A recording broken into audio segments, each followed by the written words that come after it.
Husband wife एक दूसरे से प्रॉमिस करते हैं और कहते हैं कि एक दूसरे के अच्छे और बुरे में साथ देंगे। गौरव तनेजा एके फ्लाइंग बीस्ट और ऋतु राठी के डिवोर्स के बारे में तो पता चल ही गया होगा। सर्बियन मॉडल नताशा से शादी कर लेते हैं। अपने इंस्टाग्राम पर एक पोस्ट अपलोड करते हैं जिसमें वो अनाउंस करते हैं उनका और नताशा का डिवोर्स। अब आखिर इंडिया जैसे इतने कल्चरली डिपेंडेंट देश में इतने डिवोर्सेस कैसे हो रहे हैं? इनफैक्ट कई केसेस में तो 20 से 25 साल बाद एक कपल को रियलाइज होता है कि दे आर नॉट कंपैटिबल।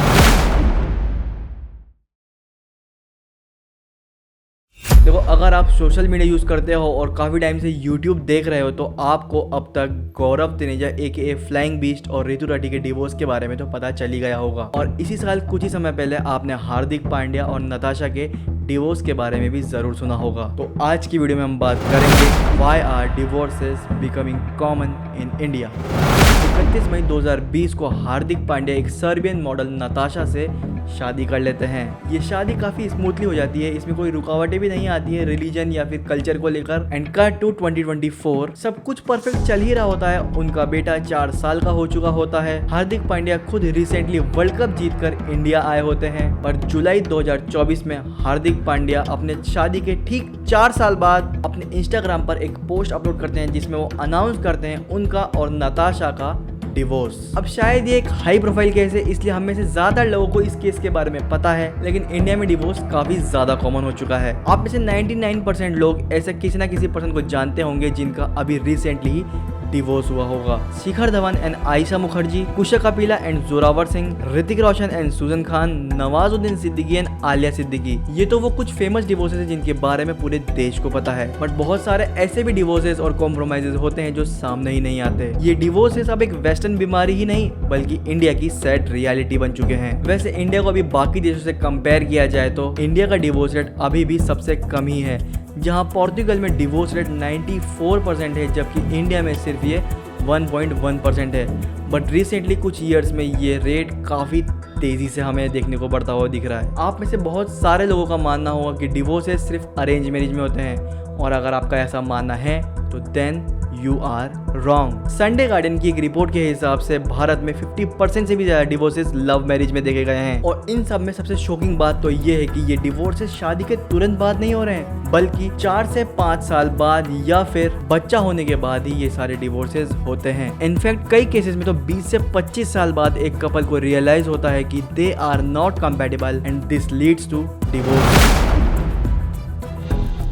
अब आखिर इंडिया जैसे इतने कल्चरली डिपेंडेंट देश में इतने डिवोर्सेस कैसे हो रहे हैं? इंडिया में वुमेन एम्पावरमेंट की वजह से वाइफ्स को अपने हस्बैंड पर फाइनेंशियली डिपेंडेंट अब नहीं रहना पड़ता। अब वो अपने डिसीजंस खुद ले सकती है और लेती भी है। जैसे वो डिवोर्स को एक टैबू समझती थी, लेकिन अब एक अनहैप्पी और अनसेटिस्फाइड मैरिज से डिवोर्स लेने के बारे में वो सोच पाती है। अब किसी की शादी हुई हो या ना हुई हो, उसको 7 फेरों के 7 वचनों के बारे में तो जरूर पता होगा। 7 फेरों के दूसरे फेरे में हस्बैंड वाइफ एक दूसरे से प्रॉमिस करते हैं और कहते हैं कि एक दूसरे के अच्छे और बुरे में साथ देंगे। लेकिन आज के टाइम पे ये सारे वचन सिर्फ शादी के मंडप तक ही सीमित हैं। छोटी मोटी बात या फिर छोटे मोटे लड़ाई झगड़े से ही, मन मुटाव से ही लोग आजकल डिवोर्स लेने चले जाते हैं। हर रिलेशनशिप में कुछ ना कुछ तो प्रॉब्लम्स होती हैं, लेकिन लोग इन प्रॉब्लम्स को फिक्स करने की बजाय डिवोर्स की सोचते हैं। पहले के टाइम पर इतने सारे ऑप्शंस नहीं थे, इसीलिए लोग अपने एक रिलेशनशिप पर ही जोर डालते थे। लेकिन अब टिंडर, बम्बल एंड शादी.com जैसी डेटिंग और मैट्रिमोनियल वेबसाइट की वजह से लोगों के पास घर बैठे ही ऑप्शंस का भंडार लग चुका है। एक रिपोर्ट के हिसाब से डेटिंग एप्स पर 12% से भी ज्यादा लोग ऑलरेडी रिलेशनशिप में हैं एंड 30% लोग ऑलरेडी मैरिड हैं। और अब तो कुछ सेकंड मैरिजेस के लिए भी वेबसाइट्स हैं जैसे कि secondshadi.com। आजकल दोनों पार्टनर्स, चाहे वो मेल हो या फिर फीमेल, वो दोनों जॉब्स करते हैं और इसीलिए उनका लोगों से इंटरेक्शन ज़्यादा होता है, और ऐसा कुछ पहले नहीं हुआ करता था। हमारे इंडियन कल्चर में शादी को बहुत पवित्र माना गया है, लेकिन आजकल का सिनेरियो तो कुछ और ही है। And he comes along, and so I didn't commit. In fact, until he proposed to me, there was no real commitment as such. Even if we were technically allowed to maybe see other people, we would just keep coming back to each other. इस video की वजह से दीपिका पादुकोण को बहुत ज्यादा troll किया गया था, लेकिन एक रिपोर्ट के हिसाब से ओपन रिलेशनशिप्स आजकल इंडिया के टियर 1 सिटीज में भी बहुत कॉमन हो चुकी हैं। ओपन रिलेशनशिप ऐसा रिलेशनशिप जिसमें मेंटली तो आपका एक ही पार्टनर होता है, लेकिन फिजिकली आपके कई सारे पार्टनर्स हो सकते हैं। अब ये कल्चर तो पूरी तरह से वेस्टर्न है, लेकिन इसे अब इंडिया में भी देखा जा रहा है। इस रिपोर्ट के हिसाब से लोग ऐसी रिलेशनशिप में रहने की वजह से जल्दी बोर हो जाते हैं and they search for a new partner. But ये आइडिया वेस्ट का है और इसीलिए इंडियन इससे पूरी तरह से एक्सेप्ट नहीं कर पा रहे हैं and this leads to trauma and जिसकी वजह से झगड़े बढ़ते हैं and gradually leads to divorce. और सबसे शॉकिंग बात तो ये है कि बॉलीवुड इसे ओपनली प्रमोट कर रहा है। अगर आपने ये मूवी देखी है तो आपको पता ही होगा। धीरे धीरे इंडियन यूथ इस चीज़ से इन्फ्लुएंस होता ही जा रहा है और ये सब इंडिया में अब बढ़ता जा रहा है। ये चीज़ वेस्टर्न सोसाइटी में तो अच्छी तरह से फैल चुकी है और इसी वजह से अमेरिका का डिवोर्स रेट 50% हो गया है। मतलब कि एक साल में अगर 100 शादियाँ होती हैं तो उनमें से 50 का तो डिवोर्स ही हो जाएगा। तो अपना दिमाग लगाओ और अपना कल्चर ही बेस्ट है।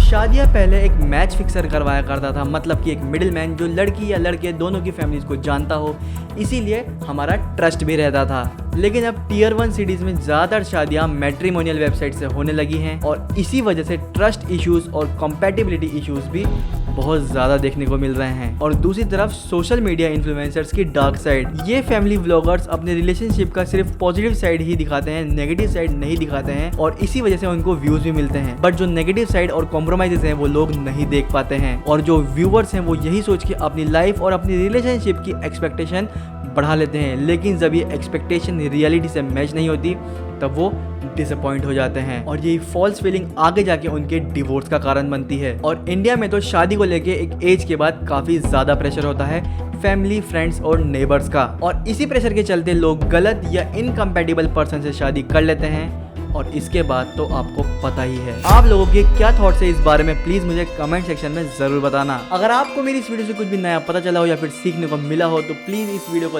लाइक जरूर करना और साथ ही मेरे चैनल को सब्सक्राइब जरूर कर देना। और इंस्टाग्राम पर भी मुझे @theअभिषेक फॉलो कर लेना, वहां पर भी मैं ऑसम कंटेंट अपलोड करता रहता हूं। और एनालिसिस से भरे कंटेंट को देखने के लिए आप इस प्लेलिस्ट को जरूर देख सकते हैं। तो अब अपन मिलते हैं अगली वीडियो में, तब तक के लिए बाय।